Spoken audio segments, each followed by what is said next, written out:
In 2014, 5 super expert Finnish divers cut a triangular-shaped hole in a snowy mountain. Both was going to touch the depth of 400 feet of a mysterious cave built under the mountain, and he was moving in the depth. Money was getting tighter, and water was getting super cold. At first, everything was going well, but when they reached that depth, something happens in the blink of an eye that they never predicted. All were facing traumatic experiences in that depth. While the divers are facing death, the rest of the divers are forced to make an emotionally challenging decision to save themselves. But that was the problem. Many divers fell victim to the depth of the cave. And you will know the last moments of these divers, and much more. And you're watching the horrifying story of Plura cave disaster. So Yehe Kekon Kanan, an experienced certified cave diver, had already had multiple diving tragedies with them. But it was impossible for them to quit cave diving. He faces his first underwater tragedy when he goes diving with his friend in a nearby quarry. After dipping in the water for a while, he notices that his diaper partner is not moving because his regulator had already fallen out of his mouth. He was taken out of the water and taken to the hospital. But by the time he got to the hospital, he was dead. The investigation revealed that he had forgotten to open the oxygen valve of his river. It's terrible, right? Kai was upset by the incident, but he couldn't leave his passenger. A few months later, he and his friends planned the most dangerous cave diving trip yet. Plura Cave exit in Plura Valley, Norway. This cave is Europe's largest water-filled natural cave. However, it was done in the Discovery 90s. But until then, there was not enough advanced equipment to go inside. Interestingly, there are 2 traces of the scenery. Divers had to go inside the Plura Valley in train and exit the stain of Lays in train, the other way a total of 3 kilometers long, in which they had to travel for 5 hours. Its deep section was 120 meters deep, and going here meant they had to face unexpected things. And obviously the water was cold, and Kekonkan and Patra, Grongvis Vajarantan, and to people whose name was Sam, which we will call Yari H and Yaryu. And remember these 2, because the story almost revolves around these 2. All were certified cab drivers and experienced in technical diving. This means that they are fully qualified according to national and international standards. Their strategy to stay in super cold water for 5 hours was to split into 2 groups before the dive. 2 hours after the first team goes inside the cabin, the second team will enter the cabin. The first team consisted of Patrick and Yari Edge, and the second team consisted of Kai Veza and Yaryu.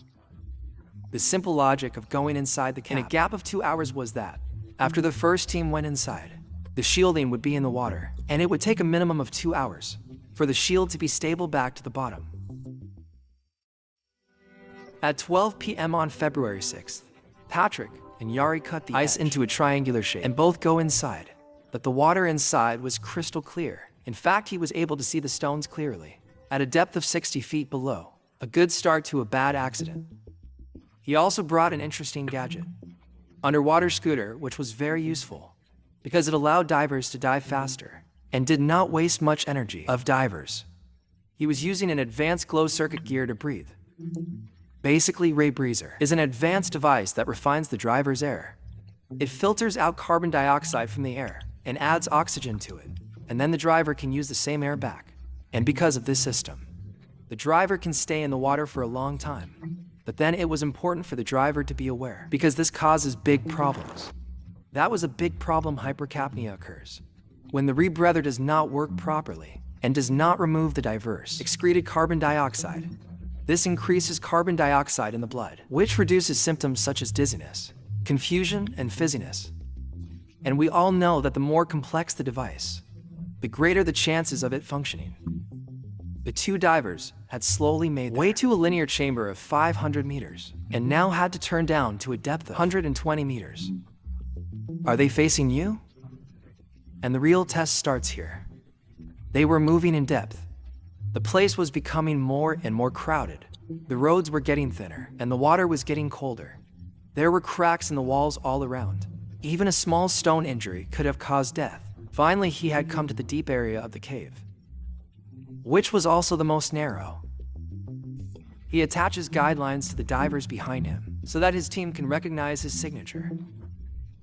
Now they had to go to Steiner's entrance. To get out of here, they had to drive up a little, and now come to the narrowest section of the cave. in which they had to turn 19 degrees.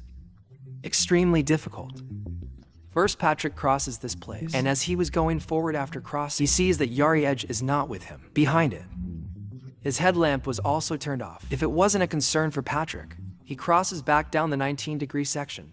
He sees that Yari's headlamp is visible in the distance, but that headlamp was going up and down. Strangely, Patrick doesn't get any response from Yari Hatch and goes to him. Then Yari tells Patrick, "You get out of my way, clear my way. I'm coming then."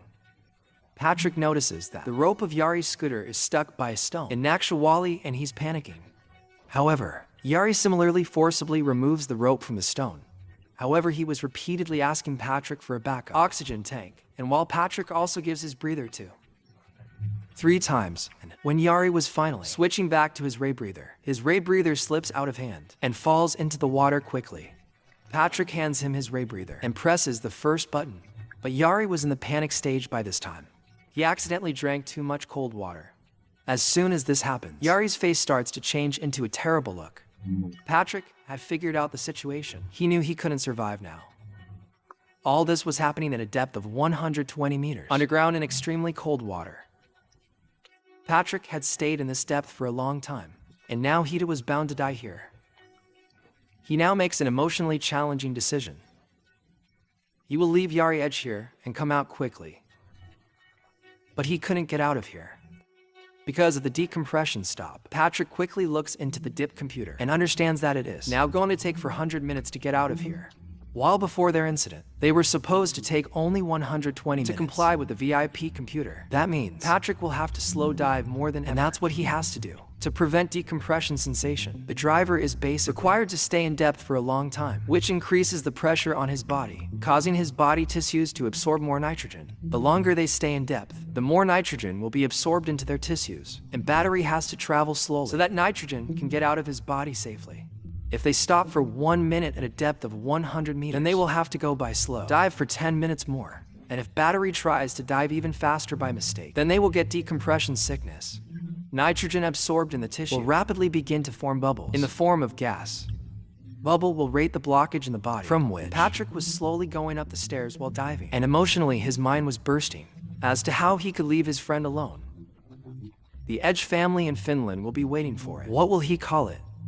The second major problem was the continued Edge, stuck in the narrow section of the tunnel. If Kai Vesa and Yari you come there from behind, and they get blocked in the way, then all 3 of them will die. Around 2:30 p.m. Kai Vesa and Yari, Plura Valley Cave enter by these trains.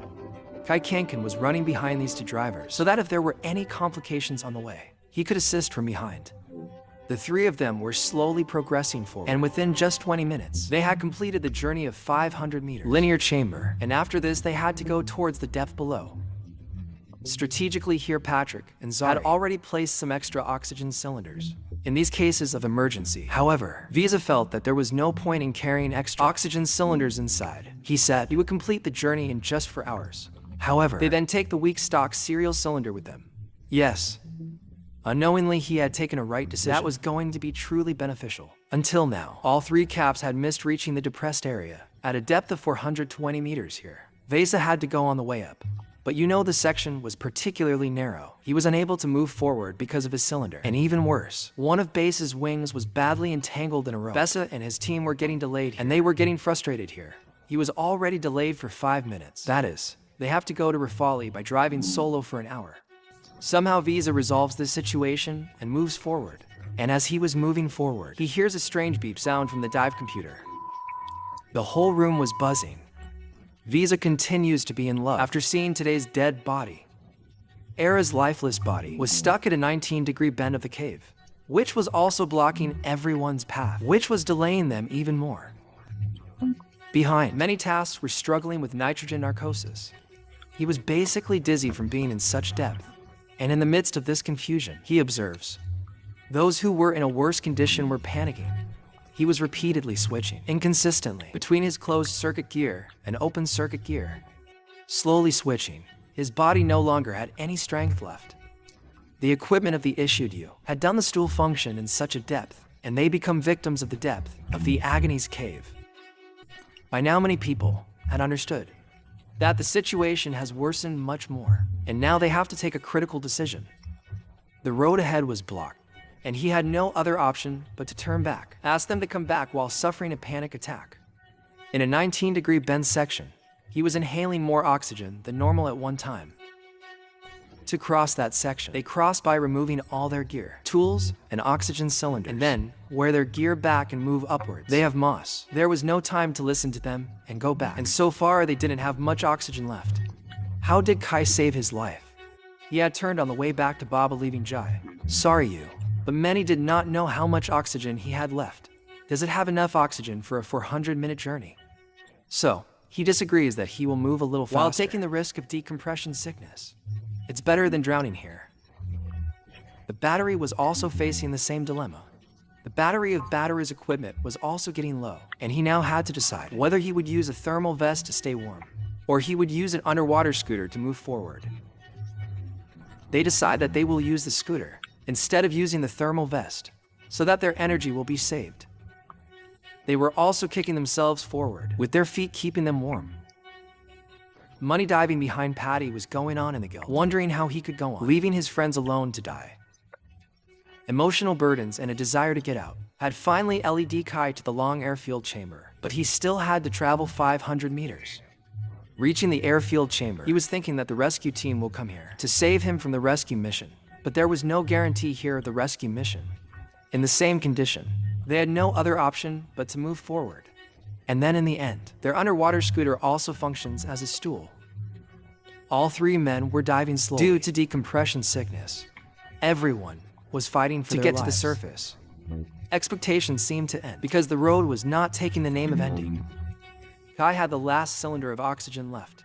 Patrick and Vesa were also traveling. The lack of oxygen and that amount of oxygen, they could not complete the route. It was 9:30 miles p.m. and Patrick had finally reached Patrick.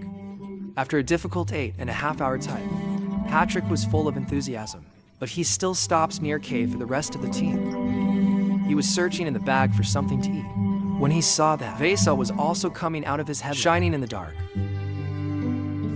3 hours later at 5:10 p.m. Kai also reaches Plura heaven. But Boris, I was closed. There was snow again. They still break the ice somehow and come out. He typed an incredible 11 and 2 hour. They didn't have any energy left in that child water.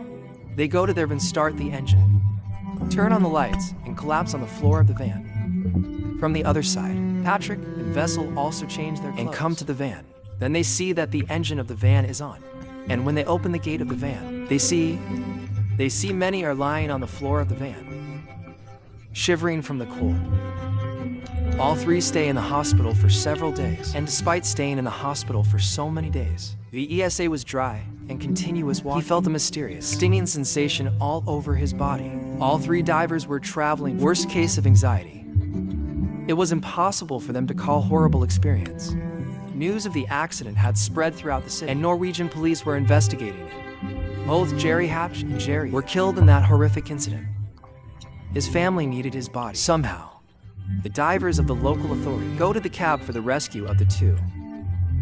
But the situation inside was just as difficult. But the divers went in and they leave the body there and come back. And now the Norwegian police were thinking of closing that consignment forever. Until this point, Patrick had promised the family that he would take out the dead bodies of both of them. In any case, he contacts some of his expert diver friends, and one of them is a famous British diver, the Ricky stunt that I talked about in the video of tragedy. And it was likely that if those people go to get permission for rescue from the Norwegian police, then they will not get permission for this rescue mission. Then they carefully plan this tricky operation without notifying the local authorities to find the local 26th of March. All came here with a foolproof rescue strategy, as if they strategically placed a dozen bells and cylinders to ensure safety throughout the cave route, and in this way, take out the dead bodies of both Patrick and Semi. The success story of the rescue operation is spread rapidly, although the rescue operation was carried in accordance with the official order. No action was taken by the authorities.